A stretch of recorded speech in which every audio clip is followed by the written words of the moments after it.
Where was that at? Jade Garden. Okay. Charlie got us all. Well, welcome, Facebook friends. It's good to have you with us for today's Facebook Live. And we have some exciting information to share with you, some good stories. And as you can see in the background, there's some really interesting activity going on. And that brings us to our first guest, Professor John Taché from LeTu University. And John, welcome. Good to have you. Thank you, Tim. And would you let our Facebook viewers know LeTu University has kind of a slogan that explains who you are. What is that slogan? Our motto is that every workplace in every nation, and that means that our students are treating every workplace in every nation as their mission field. And so regardless of where they go to work, that's a place where they want to share the Lord Jesus Christ with the people that they work with. Okay. Just real quick, some background on LeTu University as far as... It was founded in 1946 by R.G. LeTu, an industrialist from the early part of the 20th century, and after the war, World War II, they were looking to locate a new steel mill plant and manufacturing operation, and they came to Longview, and at the same time they learned of the Harmon Army Hospital, which was for sale, and after the war they didn't need the hospital anymore, the Army didn't, and so the LeTu's bought it and turned it into a technical institute, where they trained GIs, worked in the plant part of the week and worked at the school and got an education in engineering, technical education. That was in 1946, and so 75 years later, we're still turning out engineers for Christ. And it's referred to as the Christian Polytechnic University. That's right. So that's exciting. Mm-hmm. You can see in the background we have some students that are here with us, and you're kind of responsible for this. Can you tell us what these students are doing here? Well, I can't really tell you what they're doing, but they're here at SonSet for the week to work in their major, their discipline, to work on things that SonSet has for people to do that have maybe projects that have been languishing for lack of help or new ideas that somebody wants to try. And so we brought 10 students this year from LeTu up here for it's a 12-hour drive, or actually 15-hour drive that we split up into 2 days. And so they get assigned to various engineers here at SonSet to work on projects of various kinds, the SonSet radios and the well monitoring equipment and all kinds of things that go on here. It's pretty cool. And this is not just busy work. They get to have assignments or projects to work on that either will train them in their particular area of engineering or actually help us in developing current technologies, updating current technologies, right, developing new technologies. So this is a really good training experience for them. Yeah, they have a role in figuring out new stuff here. And so some of them were sort of frustrated that it wasn't working very well. And I told them, this is real world stuff. This isn't just working a homework problem and right, looking up to see if you got the right answer. This is real solutions to things. And sometimes you figure out what doesn't work. And I found in engineering, sometimes I'd have a problem I couldn't resolve, go home and go to sleep in the middle of the night, the answer would come to me. I couldn't wait to get to work the next day to apply that. So what is the purpose for bringing students on a spring break trip? They get a taste of engineering missions, that there's an opportunity to take some of your career at some point, perhaps, and work in technical ministry. And so the traditional view of missions as going overseas and sharing the gospel or whatever, that's still very valid, of course, but to be able to work in a technical support area where you're helping the people who are putting in the water wells and helping the people who are trying to get the gospel message out on through cellular network and other things. There's lots of technology that needs to happen there and engineers that need to do that. And so these guys now get to see what goes on here. And on the other hand, they may never go that route, but they'll have a job and they'll know people who are doing that, and so maybe they get to be on the support end. It's awesome that the students get to discover that their talents and their abilities and their training can be used directly in kingdom work, and that's exciting too. And they've all learned new stuff here this week. Well, that's they've taken some of the things they already know. We have mostly freshmen and sophomores who they don't have a lot of necessarily skills and experience, but they've learned some stuff here, and so they're going to be valuable when they go back. We are known as SonSet Solutions, which means that we often get contacted by our partners with a problem, a barrier to their ministry, and it is our goal to come up with a solution to that problem. And I know some of your students are involved in like senior projects and Right, things, and they're developing some kind of a technology and encountering problems along the way. So they learn problem solving in their education, and that's what we're all about. Every student at LeTourneau, every engineering student goes through a senior design course, 2 semesters of solving real-world problems, not just designing something, but design, build, test, and producing a product of some kind.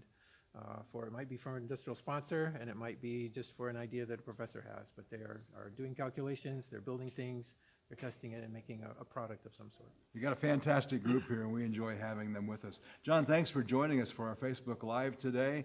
I know that we still have tomorrow left for the students to work on their projects today and tomorrow, and it's exciting. Well, it's a real thrill for me to be here because I went to HCJB Radio in 1984 and spent the summer there, and when I found out that SonSet was having LeTourneau students, I've only been at LeTourneau for 5 years, and got to be the sponsor of the program and bring them up and connect with some people that I even knew from Ecuador 30 plus years ago. Fantastic. We look forward to having you here. So thanks for joining us. Thanks, Tim. Appreciate it. And Facebook friends, if you know of somebody that has engineering background, interests in engineering, they're getting education in engineering, they can come for spring break, they can come for a summer internship, they can even go on to an apprenticeship. And we have opportunities for students to come and to learn, and that's exciting. And Mike Tapia is going to join us right now. And Mike, I believe that you actually came into SonSet Solutions through that internship route, right? Did you start as spring break? I did not start as a spring break, no. But I did start as an intern. Okay. Yeah, I did take that step when I was studying at Cedarville University, and I took that step then after some information from a mission conference to do an internship here back in 2015. Great. And then you went on to an apprenticeship? I did. Okay. Which is a 1-year commitment. It allows you to be part of the staff for that year to experience what it's like, and then you chose to stay on as a full-time missionary with us. Mike, you just recently had a couple of exciting trips, and COVID has finally allowed us to do that again, and we've gotten some great reports from your first trip. I don't know that we've heard everything about your second trip yet, but could you tell us about those trips that you took? Sure, yeah. So I, just this past January, I had the opportunity to travel to Uganda, and the objective of this trip was to put in a small-scale solar power system, which we're referring to as our Solar Media Center, in for 2 rural churches there. So we were able to visit these churches in pretty remote villages in Uganda, and actually help them put in a solar panel, a battery, and then it powers a few really important ministry tools that help enhance their ministry outreach. Mm-hmm. So we got a speaker system in there that they can actually put out, Christian messaging, Christian messages, gospel music to the community right there in that area. We got some lights, which is also a really important thing, even just to have services at night, right? To have Bible studies at night. Because this church is not on the power grid at all. No electricity. Yeah, so I mean, in these 2 places, they had to supplement their electricity, and their electricity was very unreliable. So, but you think about these rural churches in other areas, yeah, you're right, that some of these churches are so remote that they actually have absolutely nothing, right? No power there. Mm-hmm. So one of the things that we discovered is that this Solar Media Center is ideal for these smaller rural churches. It gives them an outreach opportunity and a chance to be able to reach people in a different way than they did. And if I'm not mistaken, this project, one of these projects at least, was funded by local churches here in the U.S. So it gives the churches here a chance to be able to make a direct impact. And for instance, the first trip was in Africa, and they have a chance to make an impact there. Yeah, I think it is really cool because we think of the church, right, as the body of Christ. So our brothers and sisters there in Uganda are part of the church. And so this U.S. church was able to provide for this Ugandan church, right, by offering them a tool that could enhance their ministry, give them power where needed, and give some needed ministry tools. So I think it is a cool connection. But yes, you're right. Both these trips, even the one that I just got back last week from the Dominican Republic. Both those trips were funded by U.S. churches. And that opens up some new opportunities for us to be able to, when churches call and say, we'd like to get involved, how can we get involved? That is one way they can actually fundraise for one of these solar media centers that goes into a church. It can provide, like you said, lights. It can provide a sound system.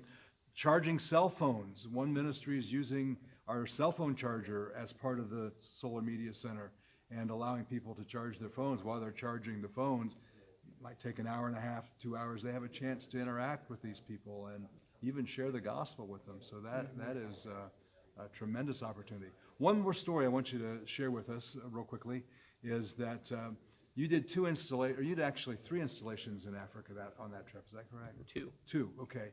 And on the first one, you had some technical people that were with you that assisted in that installation. Proved to be a little more difficult than maybe we anticipated. It's good to have extra help. You knew going to the second installation, you weren't going to have those people, but God miraculously provided. Yeah, that was a big concern. I saw, how involved that first installation was, and so knowing that I was now going to be separating from that specific team and visiting this other church by myself, I knew that's a really big job. That's going to be either going to take me like all day and more, and I only had about a 4-hour window to get this actually installed, and I knew we needed help, and plus I wasn't even sure, totally solo whether or not I would be able to accomplish that. We got to get a panel on a roof, and we got to do all those kind of aspects.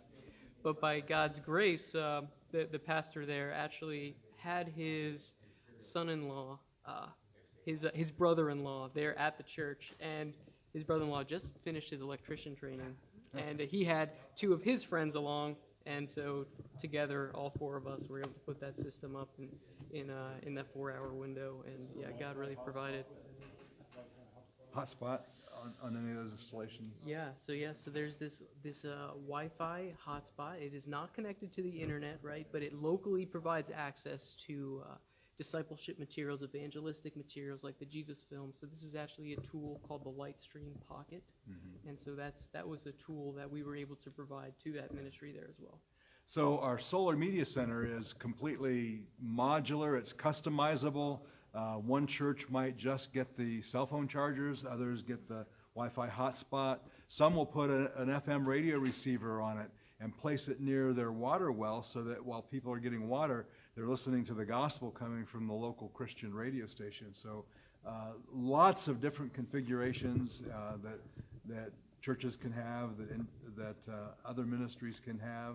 And so we're finding the Solar Media Center starting to get some traction and really take off. So we're excited about that. Well, Mike, thanks for joining us. Appreciate that. Thank you, Tim. And we thank you for joining us for our Facebook Live today. And it's good to be able to share some of these stories with you. And we have one more person joining us. This is Doug Weber. He is our Connections Team lead. And Doug, last week you spent the week at NRB. Can you tell us what in the world NRB is and what it was all about? So NRB is an acronym for the National Religious Broadcasters Convention, and we were down there. You were with us, and our president David Russell was with us, and we were down at NRB interfacing with a lot of the partners that we work with, both here locally in the U.S. And some of the international ministries actually that we work with as well.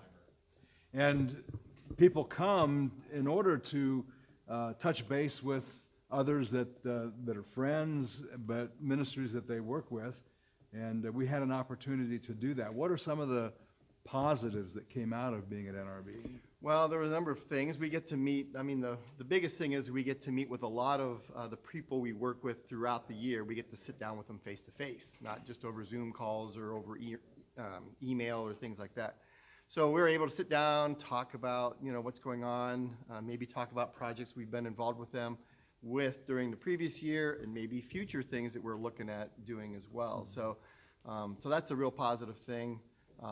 We also get introduced almost every year to new partners. People hear about some other project or they're involved in some other thing with another organization, and they want to introduce us to those other organizations. So we're building relationships with our current partners, but also with new ministries that want to work with us in the coming years. What seemed to be the recurring theme? What was the need that was coming up most often? Well, there was actually a lot of enthusiasm amongst the broadcasters, especially the international broadcasters, regarding are there things that we can do or they can do as a group to reach out to the refugees from Ukraine that are crossing into Poland and crossing into Romania, and different ministries looking at things that they could do and seeing if other people could collaborate with them and learning about what everybody else was doing, and kind of put together a bigger picture of some things that the ministries can all do. They all have different resources and different things that they can provide. So that was really a big theme throughout the week. And we actually had people there that had been in Ukraine. We had people there from Romania that are involved in receiving refugees, and just an incredible time for us to get up to speed and be updated on what's going on there, but then to maybe brainstorm what some of the opportunities were.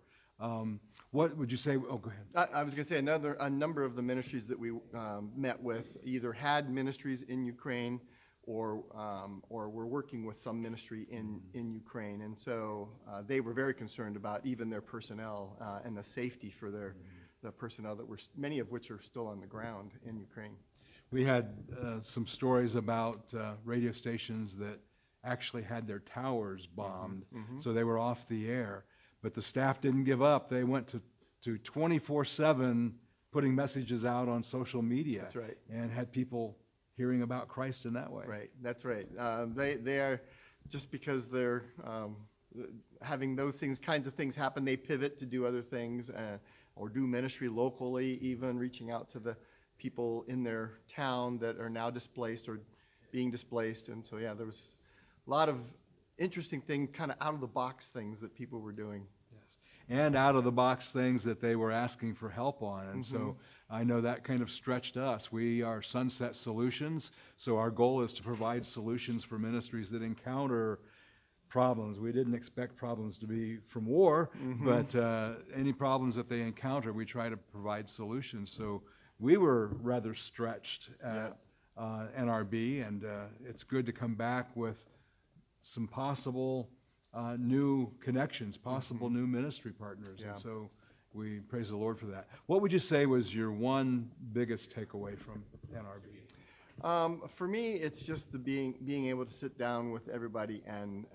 kind of brainstorm what's coming, how we can collaborate into the future. A lot of people are interested in our SonSet radios, and so we get to talk to people about that. And some of them are in the process of ordering new radios, and so we get to talk about that. We get to kind of plan out what their strategies are for the coming year, so we can kind of meet those needs.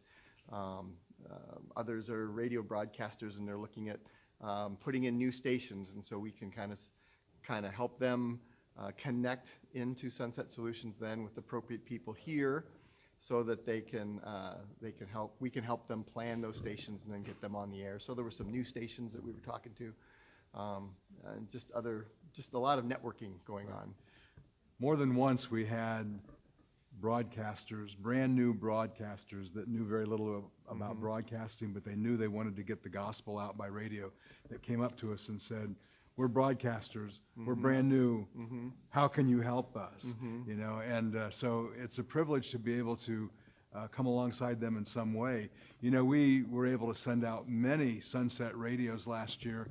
Our donors gave enough money that we were able to send radios to smaller ministries that couldn't afford to buy them, and to be a blessing to them. And there was enough that it carried us into the beginning of this year that we can do the same. So we're looking forward to getting these radios into the hands of these ministries so that they can grow their audience. Some of them are in areas where they put a station on the air, but nobody has a radio. Right. And so it's through the SonSet radios that they're actually getting listeners. Right.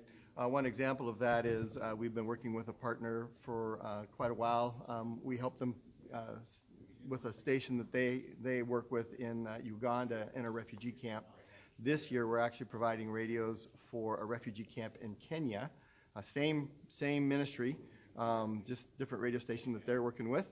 And so we're just this week with the students here, we finished up 2,800 radios for that that station, and now we're going to get them boxed up and ready to ship and get them out there to a refugee camp. Of course, refugees can't afford radios. Most of them can't work. Most of them left their homelands with nothing but what they could carry, and a radio wasn't necessarily a priority.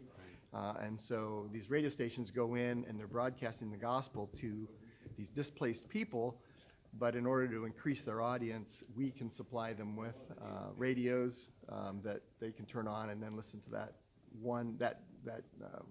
radio station, that gospel-focused radio station. And our radios are pre-tuned, so that every time you turn on the radio, you're only listening to that radio station. You don't get to listen to the whole band. So that helps those stations build their audiences. And there continues to be very much interest in our SonSet radios. They're solar powered, so they don't have to buy batteries. They don't have to have electricity in their home to plug it in. And as Doug said, they only receive the Christian station in their area. So when they turn it on, they're listening to the gospel, the good news, in their own language. And we praise the Lord for that interest in SonSet radios.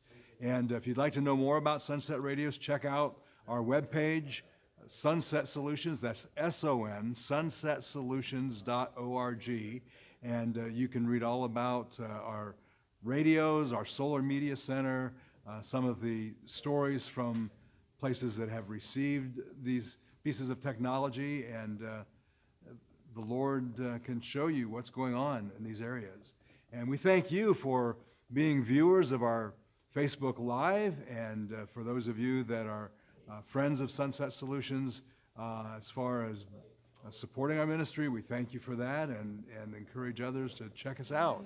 So thank you for joining us for today's Facebook Live, and we hope to be back soon with another Facebook Live.